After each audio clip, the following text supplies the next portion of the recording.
Hello everyone, my name is Kaylin King and welcome back to my channel. If you're new here, I tell interesting and scary stories that I find online. If you have any stories of your own that you'd like to share with the channel, there is a subreddit link down below in the description. But for now, enjoy the video.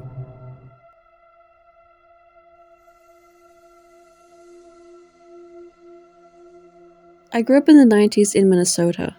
My parents divorced when I was 8, and we spent every other weekend at my dad's haunted house in East Bethel.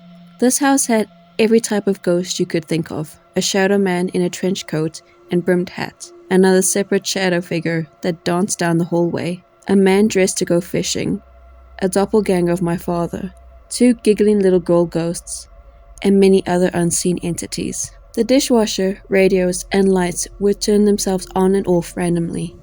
Loud banging would be heard on walls and doors. Door handles would jiggle and turn on their own. Feelings of being touched or caressed in the shower were reported.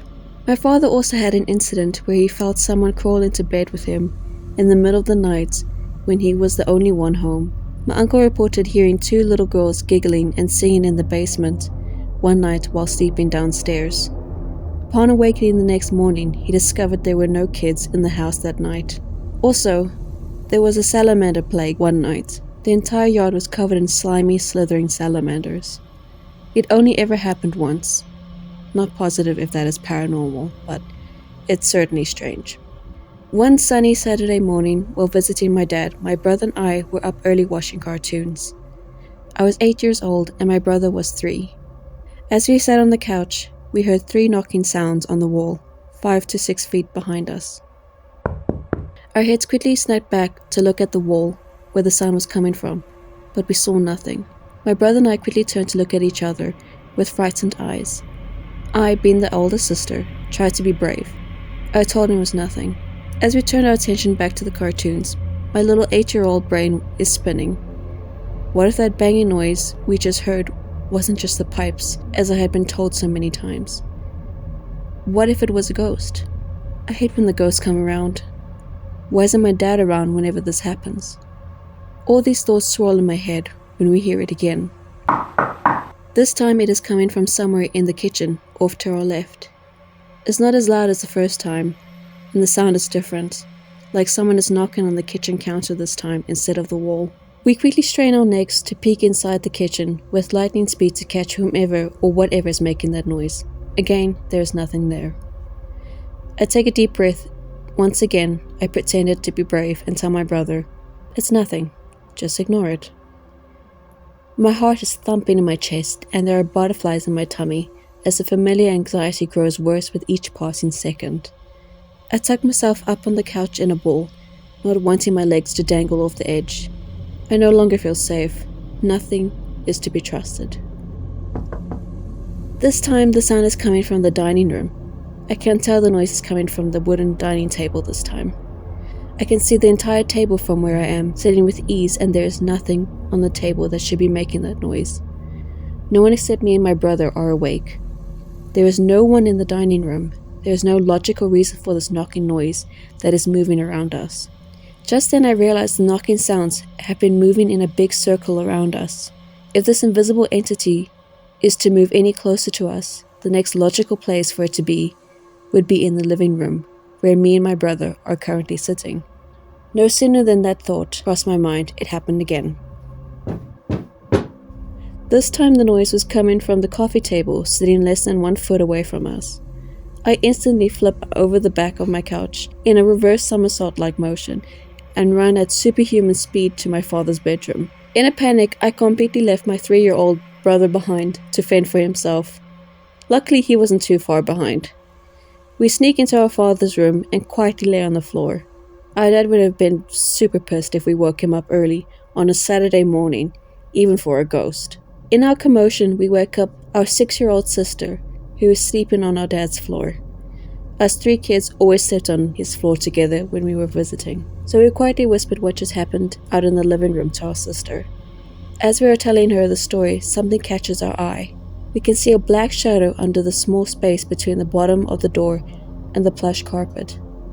This black shadow is slowly pacing back and forth in the hallway, just on the other side of the bedroom door.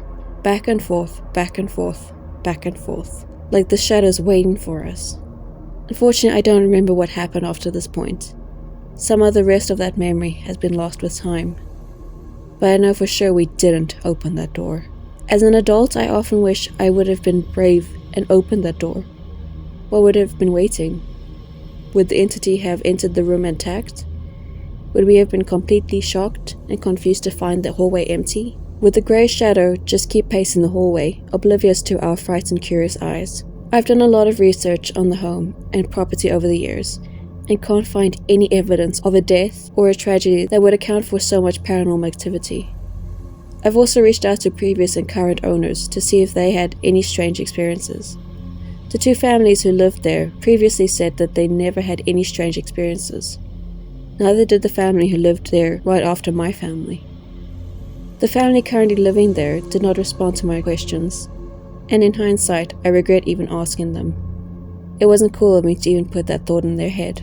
Prior to the home being built, all I can find is that the land the house sits on was part of a farm for a family that I could find little information on. So was my family haunted? Were we all suffering from 12+ year mass hysteria?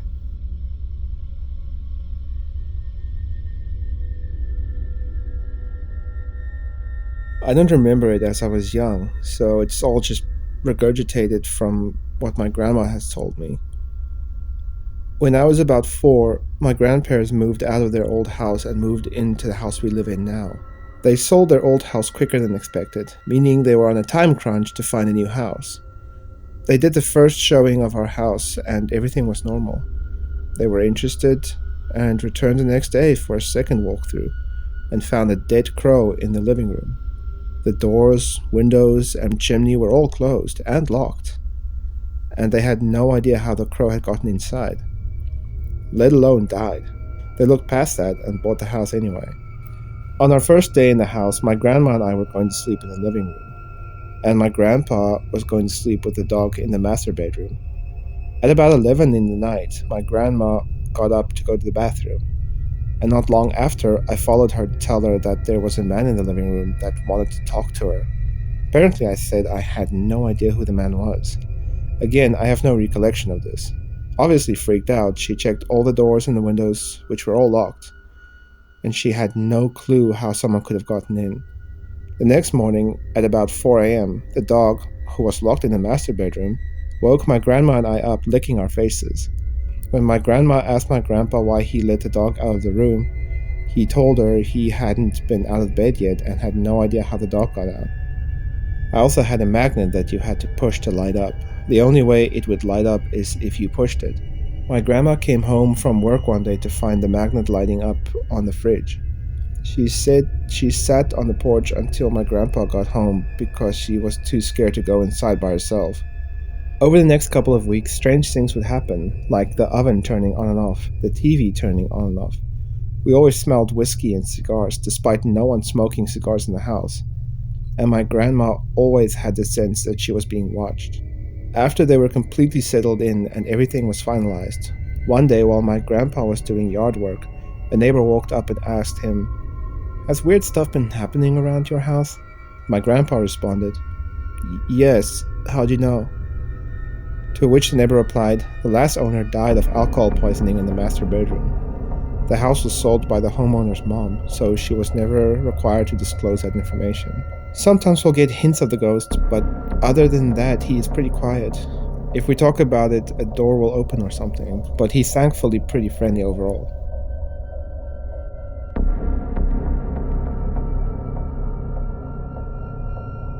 Background: I'm a professional paranormal researcher with over 40 years experience. I hold many degrees and certificates that aid me in my research, some strictly paranormal in nature, other more in general in nature.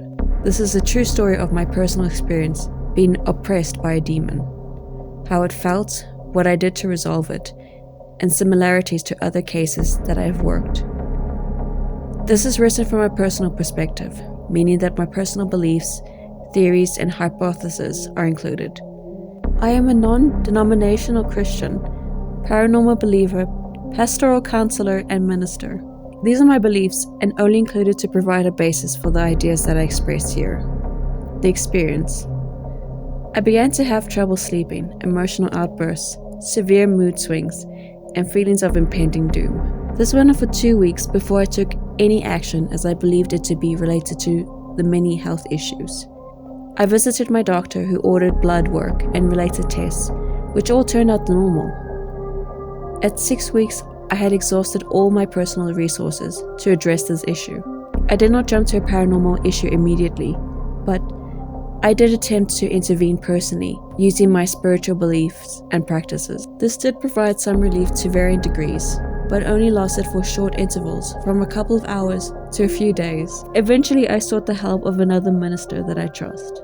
He felt that he should perform a minor exorcism to see what effect that it may have on the situation. I am very lucky to have another professional available that I have a personal relationship with. His familiarity with me and my experience personally validated his concerns and gave him the confidence to proceed much faster than the process normally takes. During the exorcism, the demon identified itself by name.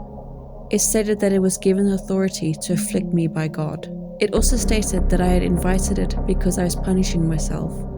I have no memory of this at all, but it did speak using my voice. By name, he cast it out in the name of Jesus and followed his protocol for these types of situations. After it was over, I felt immediate relief. He questioned me extensively on how I may have been punishing myself. It was very hard to admit for me, especially in my position as a pastoral counselor, that I had a lot of guilt for things that had occurred in my life, some things that I had done and other things that had been done to me. He counseled me for several weeks to deal with these issues, so that this would not happen to me again. As a result of this whole experience, I have questions. This was a demon, and though it was oppressing me, it seems that it was for my own good. I have seen this in helping other people in a general sense, but based on experiences that you may have had, is this the norm? Is the mind part of the spirit? I have seen during paranormal investigations that entities carry with them mental afflictions that they had in life. Should there be more investigation from a parapsychological point of view in all cases? And that's it for today's video. If you enjoyed it, please leave a like, comment down below which one was your favorite, and what types of stories you'd like me to read more often in future. Again, if you have any stories to share, you can go to the links down below in the description and contact me personally or on the subreddit page. Also, please remember to buy my book. If you like horror, you'll like this. I promise. I hope. I think. Anyway, but until next time, bye-bye. What else did I normally say? Oh, fucking no. You're supposed to be a stalker. What the fuck is this? I'm still stuck on interesting stories. What do you usually say? Welcome back, wankers. She fucking slapped me. The abuse in this house. It's recording. You may speak. I'm aware. Oh, okay, cool. Just a bit slow. Fuck, I'm trying to talk! Story number 1. Are you sure? Are you sure it's the first one? Yes. Okay. What was I doing? Were you fighting, making Cal fucking go? Fuck you, man. That went to the dark side. Yes. And while you're doing that, I'm like, cool, let me fucking know what stories to read. Do you know? I will hit you. I know. She does. Quite often.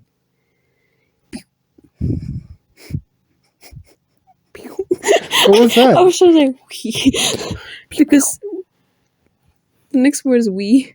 But my brain went. Knock, knock, knock. I'm gonna get sound effects, you brilliant genius. Thank you. Thank you so much. In a panic, I completely left behind my 3-year-old brother behind. That guy. On our first day in the house, my grandma and I were going to sleep in the living room, and my grandma was going to sleep with the dog in the master bed. Grandpa. I was going to be like, Jesus, your grandma's in a lot of places at once, boy. That's already f***ing creepy. Over the next couple of weeks, strange things would happen, like the overturning on and off. Well, fucking done, mate. Your grammar is fucking brilliant. Just brilliant. I like how this guy is saying that he's being oppressed by a demon. Meantime, this guy's just being really mean to his wife. Rian, shut the fuck up. Being oppressed by a demon. That's mean, man. Shit. Rian, Okay, I'll shut up. his familiar, his familiar, his familiarity. I can't say familiarity. I know sometimes it's a bait. You're not familiar with the word, I get Go to hell. it. Fair enough.